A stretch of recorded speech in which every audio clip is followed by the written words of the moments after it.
इसी सिचुएशन में जब हमने ई इक्विवेलेंट की वैल्यू निकाली थी अभी थोड़ी देर पहले सीरीज में, तो वो निकल के आती है E1 प्लस E2, यानी दोनों के EMF जुड़ जाते हैं। लेकिन ये वाले सीरीज कॉम्बिनेशन में अगर हम ई इक्विवेलेंट की वैल्यू निकालते हैं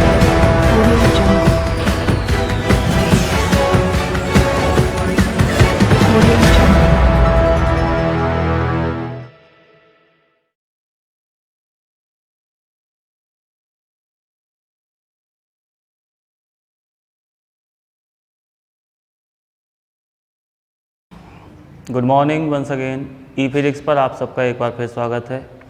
पिछली वीडियो में हम डिस्कस कर रहे थे कॉम्बिनेशन ऑफ सेल्स, जिसमें आपने एक पार्ट इसका पढ़ रखा था और वो था सीरीज कॉम्बिनेशन। इस टॉपिक को आगे बढ़ाते हुए अब हम आगे डिस्कस करेंगे पैरेलल कॉम्बिनेशन ऑफ सेल्स, यानी कि सेलों का समांतर क्रम संयोजन। अब समांतर क्रम में सेलों को कैसे जोड़ते हैं, तो जितने भी सेल अपने पास हैं उन सब सेलों के एक एक टर्मिनल को किसी एक पॉइंट से जोड़ दें और बाकी के बचे हुए जो दूसरे टर्मिनल होंगे उनको सबको किसी दूसरे पॉइंट से कनेक्ट कर दें। तो ऐसा जो कॉम्बिनेशन होता है उसको हम बोलते हैं सेलों का पैरेलल कॉम्बिनेशन, यानी कि समांतर क्रम संयोजन।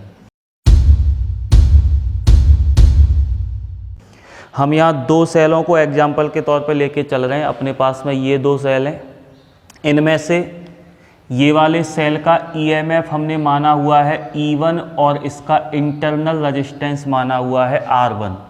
दूसरे वाले सेल का ईएमएफ E2 और इसका इंटरनल रेजिस्टेंस जो है वो R2 है। अब अगर मैं इनको पैरेलल क्रम में जोड़ना चाहता हूँ तो मैं क्या करूँगा, इन दोनों के एक एक टर्मिनलों को आपस में किसी एक पॉइंट से कनेक्ट कर दिया, मान लो पॉइंट ए से, और जो दूसरे टर्मिनल हैं उन सबको किसी दूसरे पॉइंट से कनेक्ट कर देना है इस तरह। तो हमने दूसरे सिरों को सबको बी पॉइंट से कनेक्ट कर दिया है। तो मैं कह सकता हूं कि ये दोनों सेल पॉइंट ए और बी के बीच में आपने पैरेलल क्रम में जोड़ रखे हैं। और सर्किट कंप्लीट करने के लिए इनके साथ में एक एक्सटर्नल रेजिस्टेंस और डाल दिया, मान लें आर है ये, ठीक है। अब क्योंकि दोनों सेल पैरेलल में हैं, इसीलिए दोनों सिरों के मध्य, इस सेल के दोनों सिरे और इस सेल के दोनों सिरे, इनके बीच में जो विभवांतर होगा वो भी सेम होगा। कहने का मतलब दोनों ही सेलों का जो टर्मिनल वोल्टेज है वो दोनों का सेम। अगर इसका टर्मिनल वोल्टेज V है, यानी कि इन दो बिंदुओं के मध्य विभवांतर V है, तो इन दोनों पॉइंट्स के बीच में भी विभवांतर V होगा। और ये दोनों पॉइंट्स क्योंकि डायरेक्टली ए और बी से जुड़े हुए हैं, तो मैं कह सकता हूं कि पॉइंट ए और बी दोनों के ही बीच में जो विभवांतर होगा वो V होगा, जो कि सेलों का पोटेंशियल डिफरेंस है। लेकिन दोनों सेल क्योंकि पैरेलल में जुड़े और दोनों के ईएमएफ और इंटरनल रेजिस्टेंस सेम नहीं है, इसीलिए इनसे चलने वाले करंट जो होंगे वो सेम नहीं होंगे। यानी दोनों सेल इस परिपथ को समान धारा न दे के अलग अलग धाराएं दे रहे होंगे। हम मान के चल रहे हैं ये वाला सेल सर्किट में दे रहा है I1 धारा और ये वाला जो है वो दे रहा है I2 करंट। तो ये I1 करंट यहाँ और ये I2 करंट यहाँ, दोनों मिलके अब जो करंट बना रहे हैं वो है I, यानी I1 इधर से आया, I2 इधर से आया, दोनों ने मिलके I धारा बनाई है। अब वो I धारा इस सर्किट में ऐसे करके फ्लो हो रही है और यहाँ आके फिर दो भागों में बट जाती है, इधर जाती है I1 और इधर जाती है I2। तो इस सर्किट के आधार पर अपन कह सकते हैं I is equals to I1 plus I2, ठीक है ना, इक्वेशन नंबर फर्स्ट। अच्छा, अब हम वो रिलेशन लेके चल रहे हैं जो कि टर्मिनल वोल्टता और ईएमएफ के बीच में संबंध बताता है, जो क्या है, V is equals to E minus I R। यहाँ से अगर मैं IR को इधर लेके आता हूँ तो IR, और V को उधर लेके जाता हूँ तो E माइनस V, और यहाँ से I की वैल्यू अगर निकाली जाए तो ये होगी E minus V upon R। इसके बेस पर आप यहाँ से वैल्यू निकालेंगे I1 की, तो I1 की वैल्यू अगर मैं यहाँ से निकालता हूँ तो E की जगह E1, V की जगह V ही रहेगा, क्योंकि दोनों का जो पोटेंशियल डिफरेंस है, जो टर्मिनल वोल्टेज है वो सेम है, अपॉन R की जगह पहले सेल के लिए R1। ऐसे दूसरे सेल के लिए I2 is equals to E की जगह E2 माइनस V अपॉन उसका इंटरनल रेजिस्टेंस R2 है। I1 और I2 इन दोनों की वैल्यू आप उठा के और समीकरण नंबर फर्स्ट में रखेंगे। तो I is equals to I1 की वैल्यू ये है E1 minus V upon R1 plus I2 की value E2 minus V upon R2। इसे हम ऐसे भी लिख सकते हैं I is equals to E1 upon R1 minus V minus V upon R1 plus E2 upon R2 minus V upon R2। ठीक है, इसके बाद में I is equals to E1 upon R1 plus E2 upon R2, E2 upon R2 minus V इसमें से और इसमें से दोनों में से कॉमन ले लिया, इधर रह गया 1 upon R1 plus 1 upon R2। ठीक है, इस लाइन को मैं ऐसे भी लिख सकता हूँ I is equals to E1 R2 plus E2 R1 upon R1 R2 minus V R1 plus R2 upon R1 R2। उड़ गए तोते। अरे यहाँ से एलसीएम लिया ना इसका, और ये लाइन मिलेगी आपको। यहाँ से अगर मैं इस टर्म को उधर से इधर उठा के लेके आऊँ तो we R1 plus R2 upon R1 R2, और I को उधर लेके जाएंगे तो E1 R2 plus E2 R1 upon R1 R2 minus I। ठीक है ना, हमें v की वैल्यू निकालनी है, तो ये पूरा टर्म अब उधर लेके चलें। v is equals to E1 R2 plus E2 R1 upon R1 R2 upon R1 plus R2 upon R1 R2। ठीक है, माइनस I और अपॉन ये R1 plus R2 upon R1 R2। यहाँ तो ये कैंसिल हुआ तो बचा v is equals to E1 R2 plus E2 R1 upon R1 plus R2 minus, इसे हम ऐसे लिख सकते हैं I और ये ऊपर आएगा, यानी कि R1 R2 upon R1 plus R2। ठीक है, ये अगला इक्वेशन हो गया, यानी कि सेकंड। अब अपना अगला स्टेप क्या होगा कि हम इन दोनों सेलों को यहाँ से हटाएं और इन दोनों की जगह एक ऐसा सेल लगाएं कि वो अकेला सेल ही इन दोनों का काम कर रहा हो।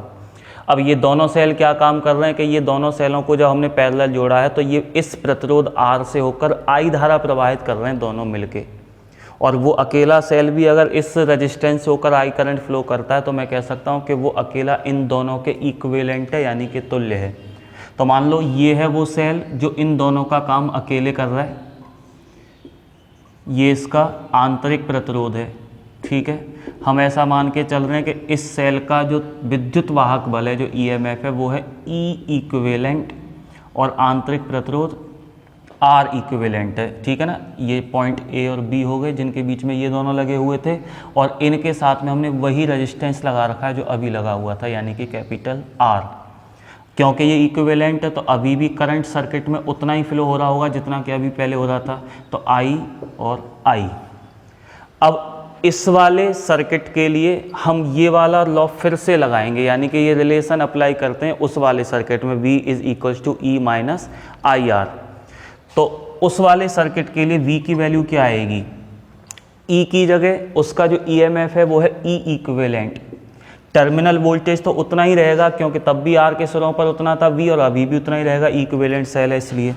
तो V is equals to E की जगह तो आया E इक्विवेलेंट माइनस I, और R की जगह पर R इक्विवेलेंट।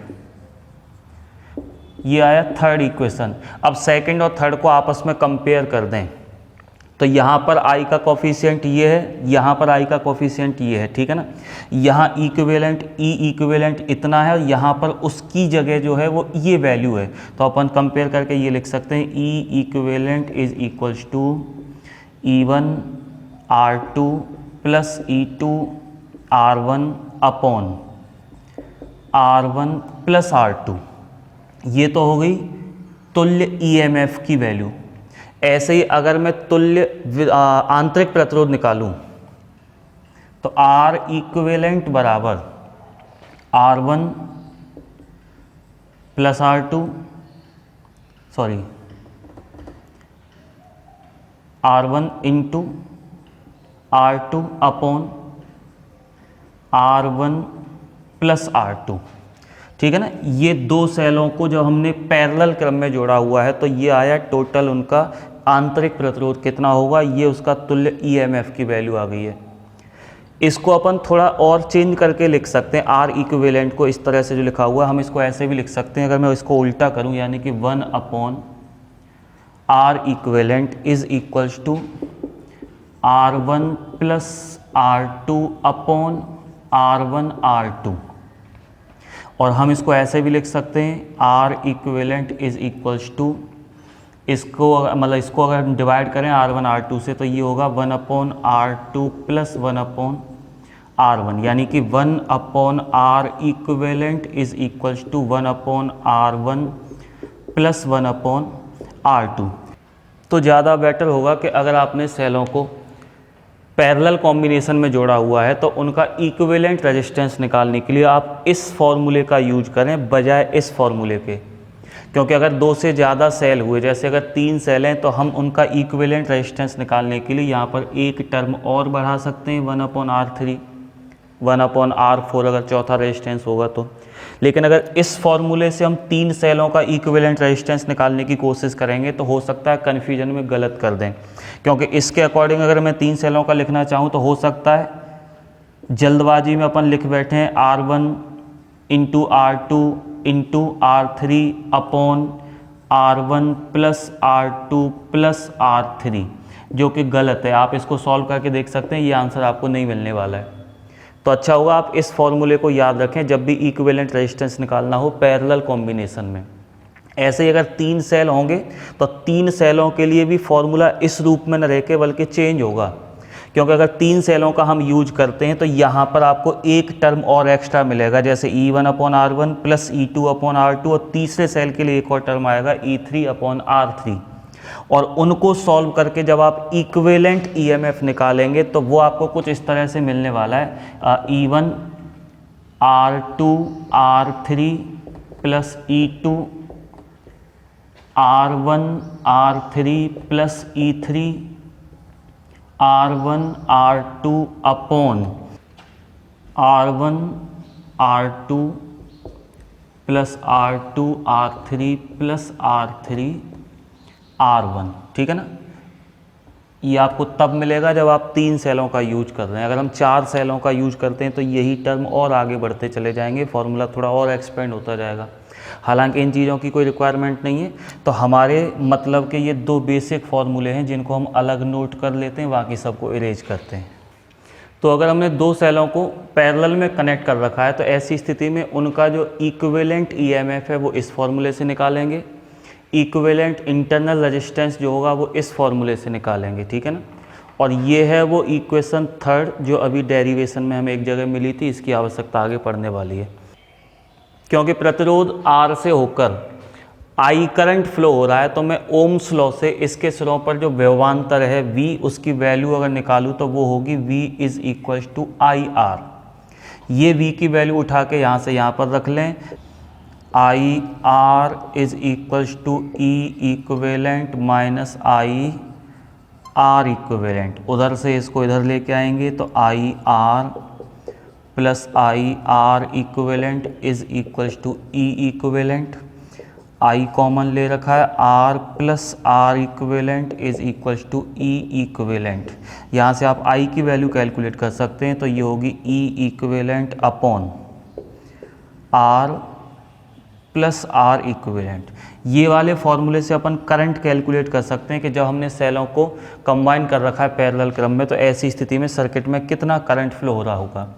अब यहाँ से आगे हम ऐसा मान के चल रहे हैं कि हमारे सर्किट में n सेल पैरेलल में जोड़ रखे हमने, और जितने भी n सेल हैं सबका EMF जो है वो सेम है, यानी सेल एक जैसे हैं। और अगर सेल एक जैसे हैं तो उनका EMF भी सेम होगा और उनका इंटरनल रेजिस्टेंस भी सेम होगा। तो पहले सेल का EMF E1, दूसरे का E2, तीसरे का E3, ऐसे nवें का En। और क्योंकि ये सारे ही सेल एक जैसे हैं तो इन सब का EMF भी सेम होगा, जिसको हमने अपनी तरफ से E माना हुआ है।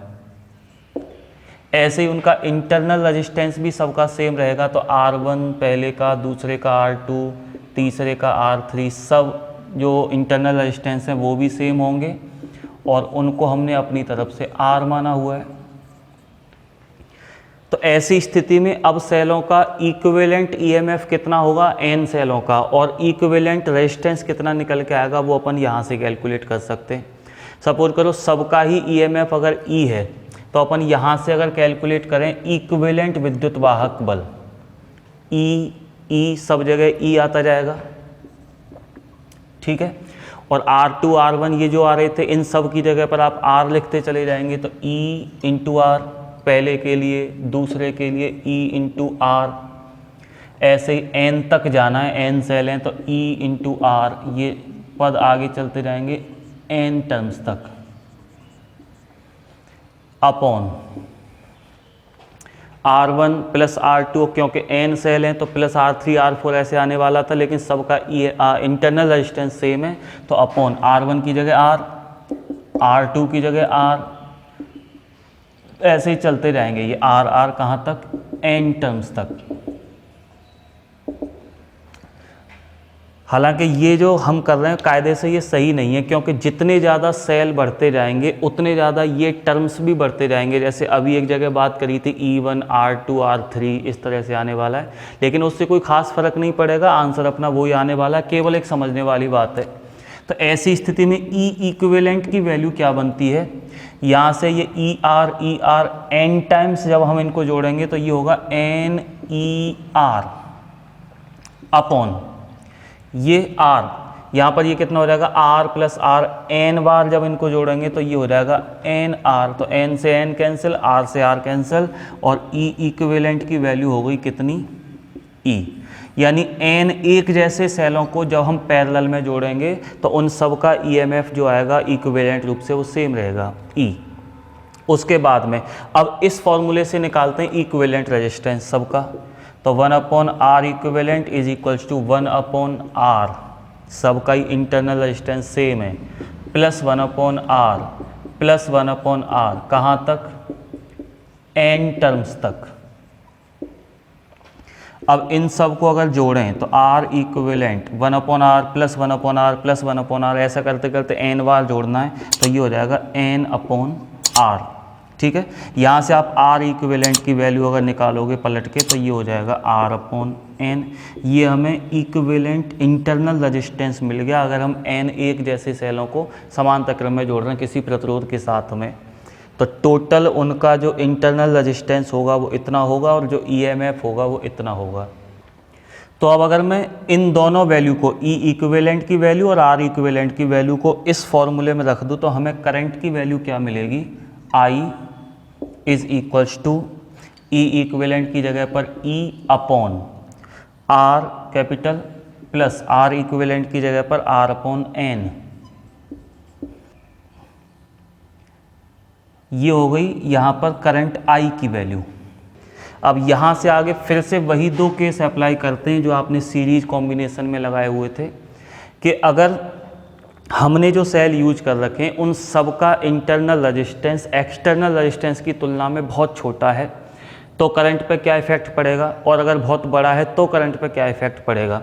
यानी मैं फिर से यही मान के चल रहा हूँ केस फर्स्ट, यदि small r less than capital R बहुत छोटा है, और सेकंड स्थिति अपनी जो होगी उसमें हम ऐसा मान के चलेंगे कि स्मॉल r की वैल्यू कैपिटल R से बहुत बड़ी है। एक बार फिर से मैं उन चीज़ों को डिस्कस करवा दूं जो आपने सीरीज में पढ़ रखी हैं, कि मान लो हमारे पास में ये एक सेल है, ये इसका इंटरनल रेजिस्टेंस है, ये EMF इसका हम E मान के चल रहे हैं, आंतरिक प्रतिरोध R मान के चल रहे हैं, और इसको हमने किसी कैपिटल R प्रतिरोध के साथ में जोड़ रखा है। करंट इसमें आई फ्लो हो रहा है। अब अगर मैं आपसे आई की वैल्यू निकलवाऊं तो आप आई की वैल्यू यहाँ दो तरीके से बता सकते हो कि या तो आप टर्मिनल विभवांतर के पदों में बता सकते हो, ये सेल है, टर्मिनल विभवांतर इसका वी मान रखा है, और क्योंकि सेल के दोनों टर्मिनल के साथ में केवल एक प्रतिरोध ही जुड़ा है तो इसका मतलब ये पूरा का पूरा विभवांतर भी इसके सिरों पर ड्रॉप होगा। तो इसका मतलब ये हुआ कि प्रतिरोध आर के सिरों पर भी विभवांतर आर है। तो या तो आप टर्मिनल विभवांतर के पदों में बताएंगे आई की वैल्यू तो वो होगी V अपॉन आर, और EMF के पदों में आप आई की वैल्यू बताएंगे तो वो होगी E upon R plus R. उम्मीद है आपको ये चीज़ें पहले समझ में आएंगी। एक बार फिर मैं आपको समझा दूं कि यहाँ हमने आई की वैल्यू जब निकाली है तो V और R का प्रयोग किया है, क्योंकि जो टर्मिनल विभवांतर था V वो पूरा का पूरा केवल और केवल R पर ही इसका पतन हो रहा था, इसमें स्मॉल r का कोई रोल नहीं था। इसलिए जब आप V लेके चल रहे हो तो V का पतन किस प्रतिरोध पर या किन किन प्रतिरोधों पर हुआ है, केवल वो वाले प्रतिरोध लेने तो केवल इसी पर हुआ है V का पतन। लेकिन E का पतन कुछ यहाँ भी हो रहा है और कुछ यहाँ भी हो रहा है, यानी कि ये जो EMF था वो थोड़ा तो यहाँ ड्रॉप हो रहा है और बाकी का यहाँ ड्रॉप हो रहा है। तो अगर मैं विभवांतर E लेके चल रहा हूँ तो ऐसी स्थिति में उसका जिन जिन प्रतिरोधों पर ड्रॉप हुआ है वो सारे प्रतिरोध आपको यहाँ लेने। सिंपल सी बात है, ओम का नियम बताता है current is equals to potential difference upon resistance, यानी विभवांतर और प्रतिरोध। तो विभवांतर अगर V है तो प्रतिरोध उसके लिए R है, विभवांतर अगर E है तो उसके लिए ये दोनों ही प्रतिरोध काम कर रहे हैं, ये वाला, इसलिए आपने दोनों प्रतिरोध ले रखे। इस फॉर्मूले से थोड़ा सा और आगे बढ़ा सकते हैं आप। I की वैल्यू मैं निकालूंगा इन दोनों कंडीशन में कि अगर स्मॉल r का मान कैपिटल R से बहुत छोटा है तो हम स्मॉल r को कैपिटल R के कंपैरिजन में छोड़ देंगे, और अगर छोड़ देंगे तो I की वैल्यू हो जाएगी E अपॉन कैपिटल R। ऐसे अगर स्मॉल r का मान बहुत बड़ा है कैपिटल R से तो हम अब की बार कैपिटल R को छोड़ देंगे, तब I की वैल्यू हो जाएगी E upon small r। E upon small r ये भी एक सेल के कारण प्रवाहित होने वाली धारा है, और E अपॉन कैपिटल R ये भी एक सेल के कारण प्रवाहित होने वाली धारा है। इतनी धारा एक सेल से तब प्रवाहित होगी जब उसका आंतरिक प्रतिरोध बहुत छोटा हो बाह्य प्रतिरोध की तुलना में। इतनी धारा एक सेल से तब प्रवाहित होगी जब उसका आंतरिक प्रतिरोध बाह्य प्रतिरोध की तुलना में बहुत बड़ा हो। इन चीज़ों का अब हम आगे यूज करने वाले हैं। तो पहली कंडीशन, यदि स्मॉल r की वैल्यू बहुत छोटी है कैपिटल R से, यानी कि सेल का आंतरिक प्रतिरोध बाह्य प्रतिरोध R की तुलना में अगर बहुत छोटा है सभी सेलों का, तो ऐसी स्थिति में R अपॉन N की वैल्यू और ज़्यादा छोटी हो गई। और अगर R अपॉन N की वैल्यू बहुत ज़्यादा छोटी हो गई है तो कैपिटल R के कंपैरिजन में हम इसको नेगलेक्ट कर सकते हैं, और इसको अगर मैं नेगलेक्ट कर दूंगा तो I की जो वैल्यू अब निकलेगी वो होगी E upon capital R। Second case, यदि स्मॉल r की वैल्यू बहुत बड़ी है कैपिटल R से, तो स्मॉल r की वैल्यू क्योंकि बहुत बड़ी है कैपिटल R से तो R अपॉन N की वैल्यू भी इससे काफ़ी ज़्यादा बड़ी होगी। तो अब की बार हम कैपिटल R को नेगलेक्ट कर देंगे, तब जो I की वैल्यू अब निकलेगी वो होगी E upon R upon N ऊपर आया तब I की वैल्यू हो गई कितनी, N तो ऊपर आ गया, इंटू E अपॉन R, यानी ऐसी स्थिति में करंट N गुना हो गया। अब एक बार फिर से समझें आप इन बातों को। E अपॉन R क्या है, एक सेल के कारण प्रवाहित होने वाली धारा, अभी डिस्कस करके आ रहे हैं, लेकिन तब जब स्मॉल r की वैल्यू बहुत छोटी है कैपिटल R से, यानी एक सेल के कारण कितनी धारा प्रवाहित होगी इस कंडीशन में, E अपॉन R अभी निकालिए, और N सेलों के कारण भी वही निकल के आ रही है E अपॉन R। तो इसका मतलब ये हुआ कि अगर हमारे पास ऐसे सेल हैं जिनका आंतरिक प्रतिरोध बहुत छोटा है बाह्य प्रतिरोध की तुलना में, उन सेलों को समांतर क्रम में जोड़ने पर भी धारा में कोई खास परिवर्तन नहीं होता। एक सेल के कारण जितनी प्रवाहित होती है उतनी ही N सेलों के कारण भी प्रवाहित हो रही है, तो धारा में कोई परिवर्तन हुआ ही नहीं। और यहाँ अगर देखें तो E अपॉन स्मॉल r क्या होती है, तो ये एक सेल के कारण प्रवाहित होने वाली धारा होती है जब स्मॉल r की वैल्यू कैपिटल R से बहुत बड़ी है। और अब की बार जब N ऐसे सेलों को जोड़ा जिनका आंतरिक प्रतिरोध बहुत बड़ा है कैपिटल R की तुलना में, तो आप देख रहे हैं कि धारा एक सेल के कारण जो प्रवाहित हो रही थी उसकी N गुनी हो चुकी है। इसका मतलब अगर मेरे पास ऐसे सेल हैं जिनका आंतरिक प्रतिरोध बहुत बड़ा है बाह्य प्रतिरोध की तुलना में, उन सेलों को अगर मैं समांतर क्रम में जोड़ दूंगा तो धारा n गुनी हो जाएगी।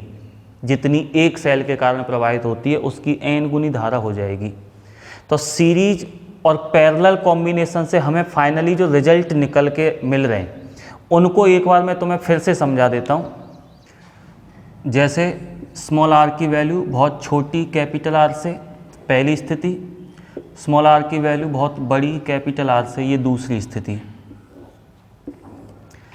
सीरीज में जब जोड़ा था तो हमें करंट की वैल्यू क्या मिल रही थी, और पैरेलल में जब हमने उनको जोड़ा तो हमें करंट की वैल्यू क्या मिली है।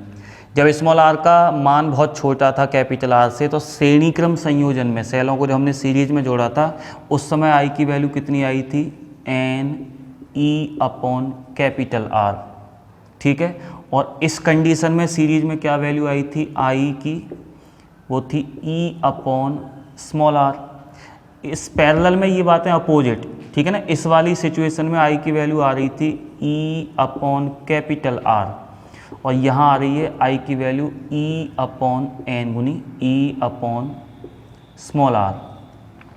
अब आप यहाँ से समझ सकते हैं कि कब हमें सेलों को श्रेणी क्रम में जोड़ना चाहिए और कब हमें सेलों को पैरेलल में जोड़ना चाहिए। अगर दिए गए सेलों का आंतरिक प्रतिरोध बहुत छोटा है तो हमें धारा बढ़ाने के लिए सेलों को जोड़ना चाहिए श्रेणी क्रम में, क्योंकि तब धारा n गुनी हो जाएगी। समांतर क्रम में जितनी होती है उतनी रहेगी, एक सेल के कारण भी इतनी है और n सेलों के कारण भी उतनी निकल के आ रही है। और अगर हमारे पास सेल ऐसे हैं जिनका आंतरिक प्रतिरोध बड़ा है बाह्य प्रतिरोध की तुलना में, तो उनको सीरीज में जोड़ने का कोई फ़ायदा नहीं है, क्योंकि एक सेल से जितनी धारा मिलती है उतनी ही आपको 50 सेलों से भी मिलेगी। लेकिन समांतर में जब आप उनको जोड़ोगे, ऐसी कंडीशन में जब समांतर में आप उनको जोड़ोगे तो धारा n गुनी हो जाएगी। एक सेल से जितनी धारा मिलेगी, 50 सेल अगर हम समांतर क्रम में जोड़ देते हैं तो धारा 50 गुनी हो गई है। एक बार मैं आपको सेलों के सीरीज कॉम्बिनेशन और पैरेलल कॉम्बिनेशन की थोड़ी अलग अलग सिचुएशन से और परिचित करवा देता हूं कि ज़रूरी नहीं है कि यही पैरेलल कॉम्बिनेशन हो जैसा कि आप फिगर में देख पा रहे हैं। इसके अलावा भी पैरेलल कॉम्बिनेशन अलग तरीके से हो सकते हैं, उनको थोड़ा डिस्कस करते हैं अभी। ये कुछ सर्किट डायग्राम्स मैंने आपको दिखाए हुए हैं यहाँ पर, ठीक है ना। जैसे ये पहला, दूसरा, अब आपका काम होगा कि वीडियो को यहीं पे थोड़ा रोक के और इनकी पहचान करें कि कौन से सर्किट डायग्राम में सेल कौन कौन से क्रम में जुड़े हुए हैं, ठीक है ना, किस में सीरीज में और किस में पैरेलल में लगे हुए हैं। तो आइए अब देखते हैं कौन से डायग्राम में सेल कौन से क्रम में जुड़े हुए हैं। जैसे अगर हम इस सर्किट की बात करें तो इसमें क्लियर आपको दिख ही रहा है, इस तरह का एक सर्किट आपने पहले बता रखा है कि ये दोनों ही सेल जो हैं वो श्रेणी क्रम में जुड़े हुए हैं, यानी कि सीरीज में जुड़े हुए हैं ये वाले सर्किट में। इस वाले सर्किट की बात करी जाए तो इसमें हमने सेल के नेगेटिव टर्मिनल को अगले सेल के नेगेटिव से ही जोड़ा है, ठीक है ना। जैसे कि इसमें सेल का नेगेटिव अगले के पॉजिटिव से जुड़ा था, इसको आपने सीरीज बोल रखा था। इसमें नेगेटिव अगले के भी नेगेटिव से ही जुड़ा है, लेकिन फिर भी ये सेल जो हैं वो अभी भी श्रेणी क्रम में ही जुड़े हुए हैं, क्योंकि ब्रांच तो एक ही है, पूरी शाखा तो एक ही है, इसमें करंट एक जैसा ही फ्लो होगा। अगर मैं ये कहूँ कि यहाँ पर करंट 2 एम्पियर का है तो यहाँ भी 2 का ही होगा, यहाँ भी 2 का ही होगा और यहाँ भी 2 का ही होगा। एक जैसा करंट यहाँ से फ्लो हो रहा है, इसका मतलब दोनों ही सेल जो हैं वो श्रेणी क्रम में जुड़े हुए हैं। तो ये ज़रूरी नहीं है श्रेणी क्रम के लिए कि नेगेटिव को अगले के पॉजिटिव से ही जोड़ना है। हो सकता है नेगेटिव नेगेटिव से जुड़ा हुआ हो, पॉजिटिव पॉजिटिव से जुड़ा हुआ हो, लेकिन आपको इस तरह से पहचान करनी है कि करंट तो सेम फ्लो हो रहा है। हाँ, वो अलग बात है कि ऐसी सिचुएशन में जब हमने ई इक्विवेलेंट की वैल्यू निकाली थी अभी थोड़ी देर पहले सीरीज में, तो वो निकल के आती है E1 + E2, यानी दोनों के EMF जुड़ जाते हैं। लेकिन ये वाले सीरीज कॉम्बिनेशन में अगर हम ई इक्विवेलेंट की वैल्यू निकालते हैं तो वो आएगी E1 - E2, या फिर अगर मैं ये कहूँ कि E2 बड़ा है E1 छोटा है तो आप इसको ऐसे लिख सकते हो E2 - E1, यानी कि डिफरेंस हो जाता है। तो सिंपल अपन ऐसे लिखेंगे E equivalent = E1 difference E2, यानी ऐसी स्थिति में दोनों सेलों के विद्युत वाहक बल आपस में सेपरेट हो जाते हैं, डिफरेंस हो जाता है उनका। वैसे भी आप समझ सकते हो ये वाला सेल जो है वो अपने द्वारा करंट को ऐसे फ्लो करना चाह रहा है, क्योंकि करंट जाता है पॉजिटिव से नेगेटिव की तरफ, तो ये वाला सेल धारा यूँ प्रवाहित करना चाह रहा है। और ये वाला सेल धारा यूँ प्रवाहित करना चाह रहा पॉजिटिव से नेगेटिव, तो वास्तव में धारा एक ही डायरेक्शन में फ्लो कर सकती है। अब किस डायरेक्शन में फ्लो होगी तो वो डिपेंड करता है कि इन दोनों में से कौन से सेल का ईएमएफ ज़्यादा है। ये सेल 10 वोल्ट का है, ये सेल अगर 12 वोल्ट का है, तो फाइनली फिर इसके कारण धारा प्रवाहित होगी सर्किट में। और कितने वोल्ट का ईएमएफ काम करेगा, क्योंकि ये 10 अपनी इधर धारा प्रवाहित करना चाह रहा है, ये 12 अपनी इधर धारा प्रवाहित करना चाह रहा है, तो फाइनली धारा इसके कारण प्रवाहित होगी और 2 काम करेगा, क्योंकि दोनों एक दूसरे का विरोध कर रहे हैं। इसीलिए अब जो नेट ईएमएफ निकल के आएगा वो दोनों के डिफरेंस के बराबर, यानी कि 2 वोल्ट। तो ये भी सीरीज कॉम्बिनेशन हो गया।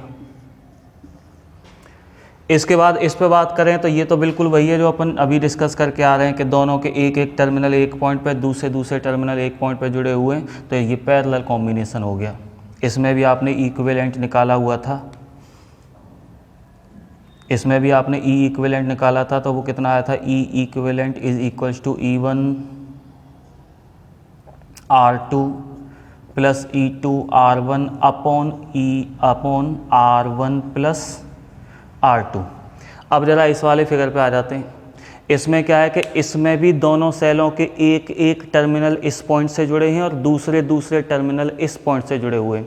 यानी बेशक इनके अब के बार पॉजिटिव सेम नहीं जुड़े हैं, एक पॉजिटिव एक नेगेटिव, लेकिन फिर भी ये पैरेलल कॉम्बिनेशन में, क्योंकि दोनों एक दूसरे के पैरेलल में जुड़े हुए हैं। जितना पोटेंशियल डिफरेंस यहाँ होगा उतना ही पोटेंशियल डिफरेंस यहाँ पर होगा, तो ये दोनों भी पैरेलल में जुड़े हुए हैं, ठीक है ना, इस प्रतिरोध के साथ में। हाँ, वो अलग बात है कि अब इन दोनों की पोलैरिटी जो है, जैसे ध्रुवता, पहले पॉजिटिव एक पे थे, नेगेटिव एक पे थे, अब के बाद इनकी पोलैरिटी चेंज हो गई है।